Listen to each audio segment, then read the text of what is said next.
தேனி தொகுதி அதிமுக வேட்பாளர் நாராயணசாமியை ஆதரித்து தேமுதிக பொதுச் செயலாளர் பிரேமலதா போடிநாயக்கனூர் பகுதியில் பிரச்சாரம் மேற்கொண்டுள்ளார். இந்த காட்சிகளை இப்போது பார்க்கலாம். கேப்டன் இல்லாமல் நான் பொதுச் செயலாளராக சந்திக்கும் முதல் தேர்தல் எடப்பாடியாரும் உங்கள் அன்னியாரும் சேர்ந்து எடுத்த இந்த கூட்டணி மகத்தான அளவு வெற்றி பெற்று நாளை சரித்திரம் படைக்க போகும் கூட்டணியாக அமையும் என்பதில் எந்த மாற்று கருத்துமே இல்லை.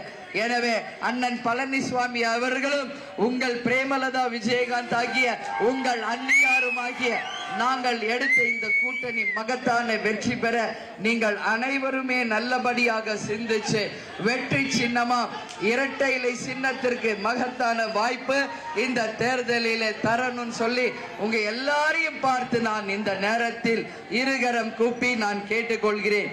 யூஸ்வலா ஈவினிங் வந்தா மக்கள் வெள்ளம் எல்லா இடத்திலையும், பட் டைம் இல்லை. இன்னைக்கு ஆல்மோஸ்ட் இன்னைக்கு 2-3 நாள் தான் இருக்கு.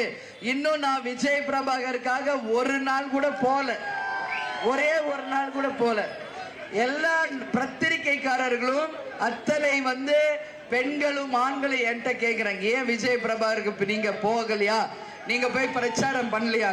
நான் என்ன சொன்னேன், விஜய் பிரபாகர் மட்டும் என் புள்ள இல்ல, 40 தொகுதிகளில் இருக்கும் அத்தனை வேட்பாளர்களுமே என் அன்பு சகோதரர்கள் தான், என் பிள்ளைகள் மாதிரி தான்.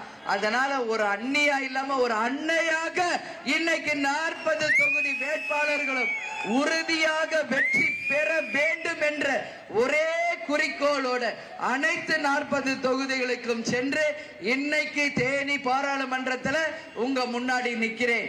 மக்களே, நீங்க இங்கதான் பாக்குறீங்க, நான் தமிழ்நாடு முழுக்க போய் களத்தில் பார்த்து விட்டு வந்திருக்கிறேன். இந்த கூட்டணி ஒட்டுமொத்த மக்கள் விரும்பும் கூட்டணி, ஒட்டுமொத்த தமிழகம் ஆர்ப்பரிக்கிற ஒரு கூட்டணி, ஒட்டுமொத்த தமிழ்நாடே இந்த கூட்டணியை கொண்டாடி கொண்டு இருக்கிறார்கள். திமுக மேல இருக்கின்ற வெறுப்பும் பாரதிய ஜனதாவை அகற்ற வேண்டும் என்ற அந்த குறிக்கோளோடு அனைத்து இந்திய அண்ணா திராவிட முன்னேற்ற கழகம், தேசிய முற்போக்கு திராவிட கழகத்தை என் தாய் குலங்களும் தொண்டர்களும் மக்களும் விரும்பும் ஒரு கூட்டணியாக, ஒரு மகத்தான கூட்டணியாக இதை மக்கள் போற்றுகிறார்கள்.